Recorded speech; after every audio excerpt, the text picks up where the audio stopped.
Hi, I'm Tammy Metzler, and over the past 5 years that I've been working as a copywriter and marketing consultant, I've helped hundreds of entrepreneurs and critiqued thousands of marketing materials and really gotten a first-hand look at what works and what doesn't when it comes to writing marketing copy that persuades readers to buy what the marketer is promoting.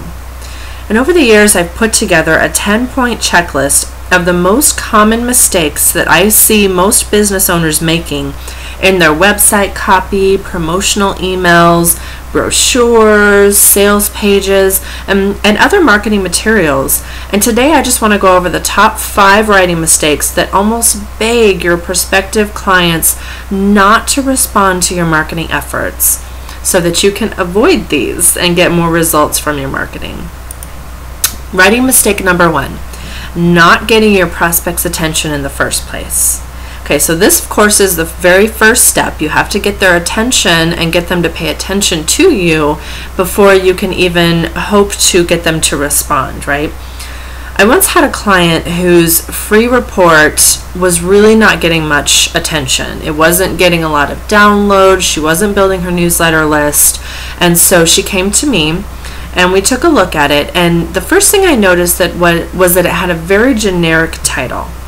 Something about getting more clients. See, I don't even remember exactly what it was because it was just very vague. It didn't really stand out. It didn't really grab my attention very much.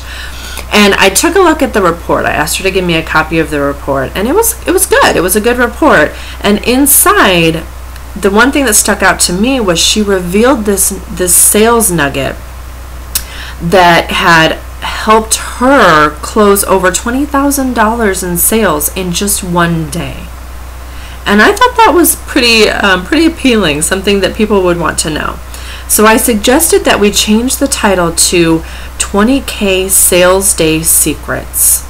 Short, sweet, and very tantalizing. Much more so than the generic how to get more clients or whatever it was called before.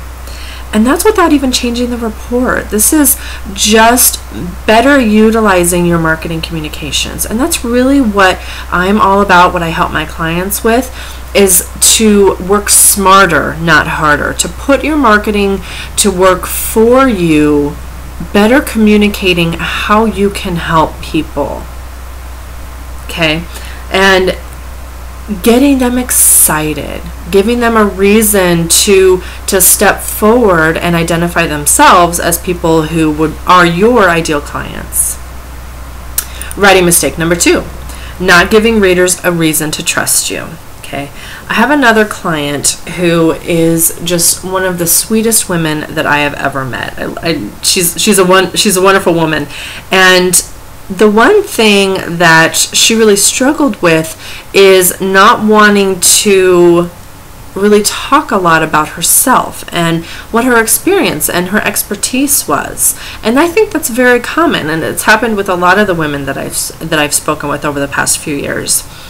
And the one thing that really stuck out with her when she came to me for help in writing a promotional email, her particular business was helping writers to get their manuscripts to make them better so that they're more available to be published. Okay, and she had worked as an editor for a very large and well-known publishing company in the United States. She was the person who was getting in these manuscripts, reviewing them, and either accepting or rejecting them. So she had firsthand knowledge of what goes into those decisions.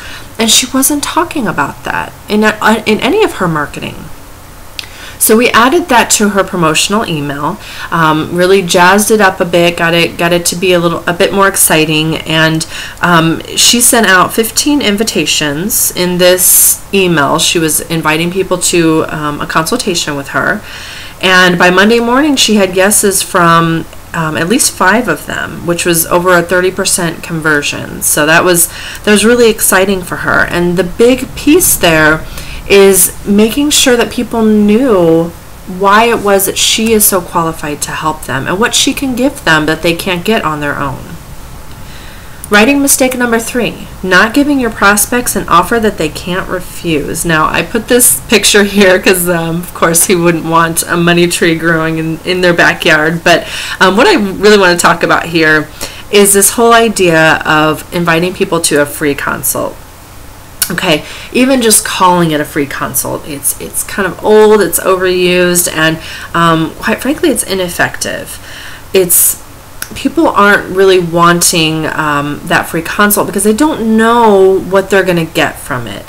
Now, on the other hand, a free Get Clients Online action plan or an Uncover the Hidden Gold in Your Website discovery session are not only more exciting for prospects, but they also are making a promise of a specific action. So readers really have a good idea of what they're going to get when they get on the phone with you.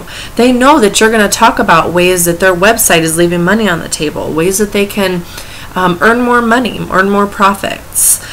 They know that they're going to find out how to get more clients. It's very specific. It gives them something that they feel is tangible that they can walk away with. Writing mistake number 4. Not talking about what they really want. Okay, this is a big one, and I know there's a lot of talk about features versus benefits, but I want to spend just a few minutes talking about this because it's very important. And what I found over the past few years is that so many people try to focus on the vehicle of what they're selling. So, for example, business coaching. If they're a business coach, they're really talking about how they're a business coach and they have these business coaching packages, things like that. If you're selling a product, you're talking about how it's an ebook and there's 25 CDs and 582 pages and all of this fun stuff. But those are all features, right?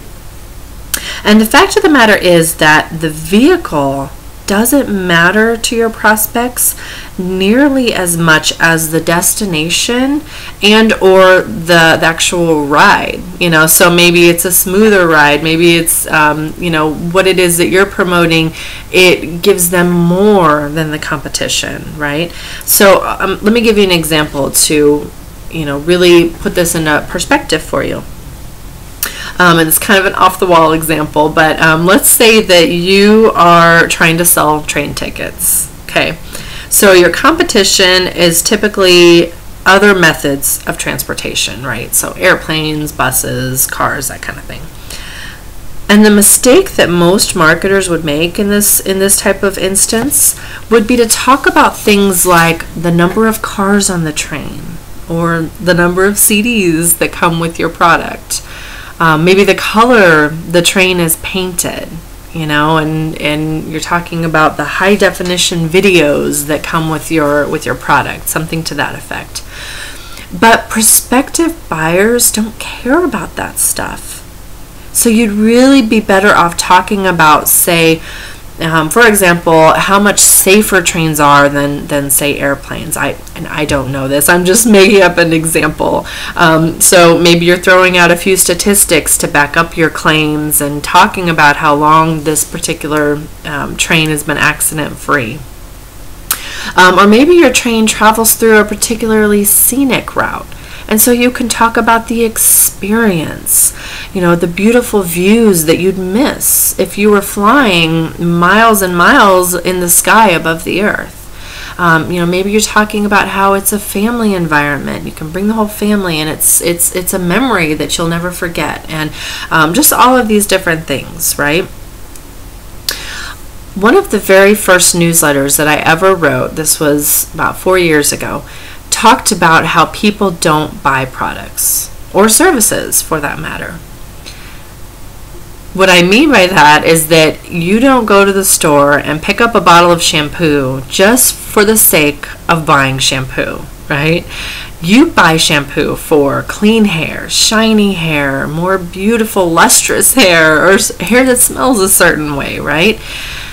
And chances are that you've been buying shampoo for so long that you don't even think about it anymore. You're just grabbing what you know you like and you go. But I want to encourage you, the next time you're at the grocery store, really think about why you're making the buying decisions that you're making. You know, why are you choosing this shampoo over another one? Why are you choosing this bread over another one? You know, there's all kinds of different reasons. Nutrition, taste, feel, I mean, all kinds of different things, right? But think about it. Really think about what is getting your attention and what is causing you to decide to buy one thing either over another, a competitor's product, or over not buying it at all. Okay, so there's a couple different things to think about there. And then when it comes time for you to sit down and write your next marketing material, think about why your clients would really want to buy what you're selling. Think about what they're really getting out of working with you or buying your products. Okay. Writing mistake number 5. This is the last one we're going to talk about today. Not inspiring your readers to act now. I cannot tell you how many websites I visited and how many promotional materials that I reviewed where there's either no call to action at all, or the call to action is so weak or so vague that it really doesn't spur people to action at all. The bottom line is that people are busy, right? So it's your job and the job of your marketing to make ordering your product or service so simple that they can do it in a snap. So you can't have them guessing on how to get started. So if you're a relationship coach, let's say, and the first step to working with you is to schedule a consultation to see if you're a good fit or to find out if you're the person to help them, then tell them that and tell them how to get started. And if the best way to order your product is to click a link to visit a dedicated sales page and then click the Buy Now button, say so. Let them know this is exactly what you need to do. Make it very clear and as easy as possible for them to buy from you. And that one step alone can drastically increase your conversions. Okay, so those are the five writing mistakes that can actually beg readers not to respond to your marketing materials. And for more hot writing tips, be sure to tune in to the upcoming free webinar called Magnetic Writing Secrets: How to Craft Copy That Is Authentically You and Attracts Clients for Your High-End Services, Passive Income Products, and Group Coaching Programs. It's happening live on Wednesday, October 24th, and you can sign up if you're not already registered at magneticwritingsecrets.com, and then just check your email for all of the call-in details.